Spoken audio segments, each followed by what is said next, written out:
Hey guys, I'm Janika Hanford with HandfordHacks, and before we begin, I would like to apologize to all of my subscribers. Ideally, I try to put out, at least content once a week. It has been hectic due to the holidays. I have small children.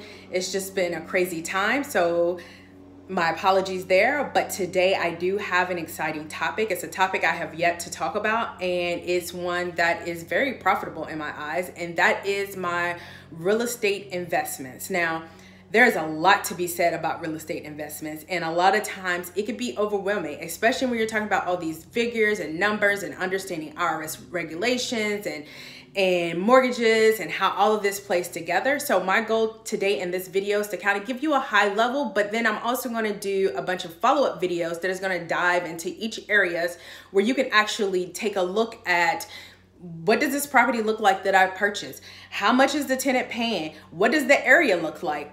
What factors am I looking for? How do I know this is a smart investment? I know there are so many questions that come into real estate, and I just felt that I've been kind of dragging my feet to do this video because it is a lot to unpack, but I just figured why not start talking about it. So one of the strategies my husband and I are doing currently in the real estate investments area is we're using what is called the BRRRR strategy. That is a B and 4 R's.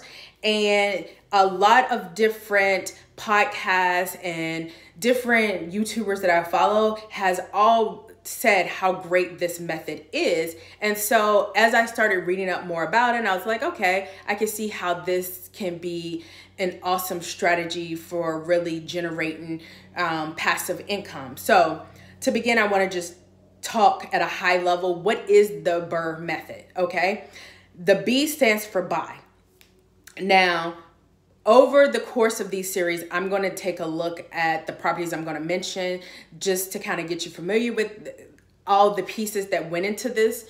So for buy, in January 2006, I bought my townhouse for $150,000. So that is my buy.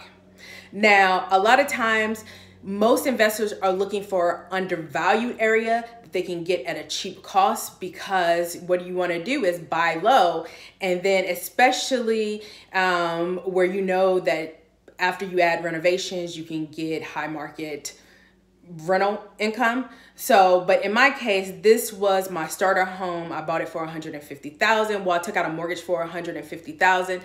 And the next R in the BRRRR method is renovate or / rehab. So in 2016, I had my first child, Phoenix, and my husband and I decided to leave my townhouse and get a bigger house, since I knew that, I wanted Phoenix to have tons of area to play in and to be in a bigger community. And I knew that I also wanted more kids.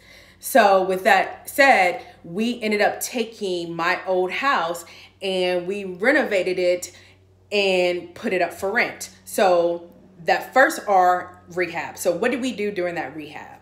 My old townhouse had carpet everywhere. I ended up switching out the carpet that was downstairs to hardwood. I kept carpet upstairs, but for downstairs, I felt like that's more heavy foot traffic. So that's the foyer, that's the powder room, that's the living room, dining room, kitchen, all of that. We took out the carpet there and put hardwood floors in. The other thing that we did was, in my old house, I had very vibrant colors.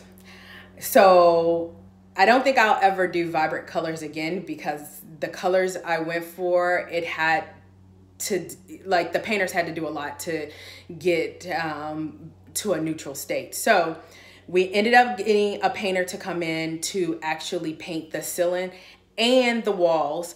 And essentially, we went with agreeable gray paint color. That's a very neutral color. A lot of rental homes are using these standard colors. So we just, played into suit and did the exact same thing, got agreeable gray. We also had someone come in and do a deep dive clean, steam the floors.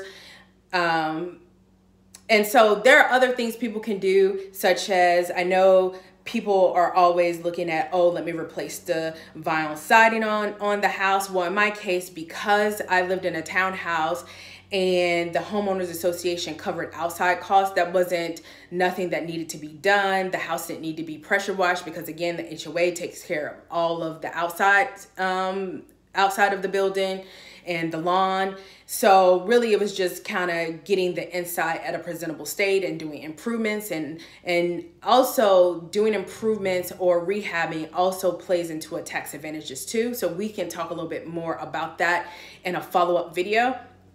So after we did the rehab, we got with a property management company. Shout out to Carrot Property. I'll make sure to include a link to their site in the description of this video. We trusted them. We trust them. We've used them with my husband's first property, and so we continue to do business with them, and they do a very good job at vetting and making sure that we have good tenants in our properties. And so and not only that, it is nice to know that if a tenant is in my property and they have an issue, they're not contacting us directly, and that it goes through a property management company who then will send us an email or say, hey, this was urgent, I can send a contract over. Or if you want to do it yourself, there's been issues pop up where a tenant may needed a doorbell repair, and my husband will go over and just fix that. So we work with the property management company to, you know, vet out tenants and get a tenant into the properties for us to rent. Now, as a rule of thumb, usually the value of the property with the improvements, or what is the new value of the property, the rule of thumb should be that the rent should be at the very minimum 1% of what that new value is. Now, the next R in the BRRRR method is refinance. So in 2020, we did a cash out refinance on this property. Now, we already owned it. We converted it to a rental, and a tenant was already living in it. And so we did a cash out refinance. One, because due to the pandemic, you know, interest rates have been phenomenal. And not only that, my husband and I have excellent credit. So we were able to lock in a 2.75% interest rate on a cash out refinance, which is why having good credit really lends itself to, when you want to make big purchases and you have interest rate, everyone should aim to try to get a lower interest rate, because you don't want to pay extra money on higher interest rate. That's just more money going out the door.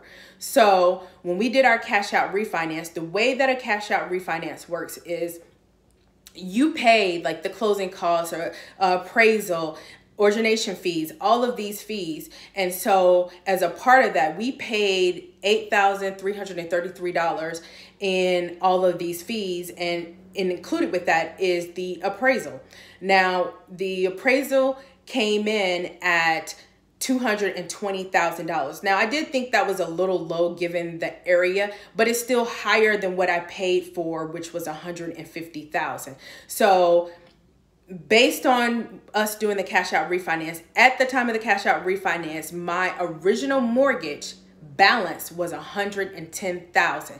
Now, when you're working with banks to do a refinance, usually a bank will do up to 80% of the loan. So meaning $220,000 is what the property value.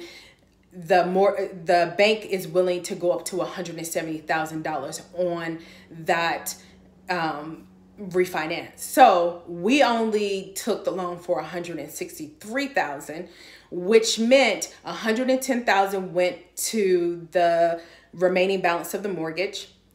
Also, the $8,333 for the closing costs, which left us with a cash out of $45,000.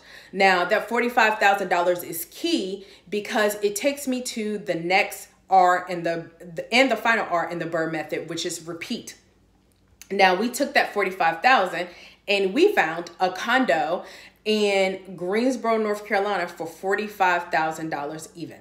So we said, let's take that money and use it to purchase another investment property. Now, a lot of people say, well, why have a mortgage, or why use the money that cash out from doing a refinance to move over to purchase another property? Well, I'll tell you why. because sure, we can pay this directly out of all of our stocks, our investment portfolios, and just pull the money out. However, I'd rather that money that I have invested in the stocks in my portfolio to stay there and continue to like grow, as opposed to just taking it out, buying the $45,000 condo from my, portfolio. And then on top of that, it just doesn't make sense when my money can continue to multiply, because really the tenant themselves is paying down that money or the mortgage. And not only are they paying down that mortgage, they're paying more on top of what I would traditionally have to pay on a mortgage, which then becomes my passive income. So all of this plays together, and I know it's a lot, which is why I kind of was, dragging my feet to even talk about real estate, because there's just so many layers you have to pull back and to really understand.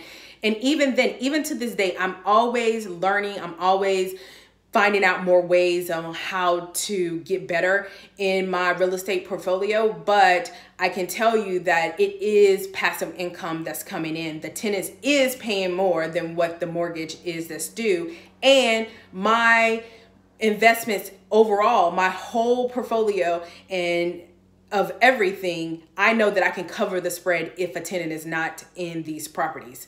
So again, it is just a great way to just make money and not even think about it, especially with me using a property management company where I'm not having to be the person they call anytime there's an issue.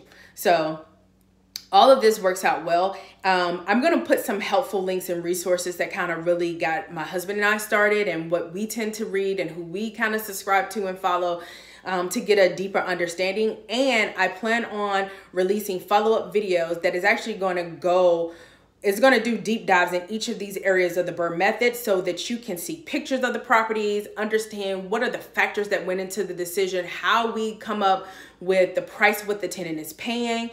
All of that plays a bigger part, so that you can understand why so many people invest in real estate and how they make it work for them. So if you like this video, be sure to give it a thumbs up. And if you haven't already, please subscribe to my YouTube channel at HandfordHacks. Thanks for watching.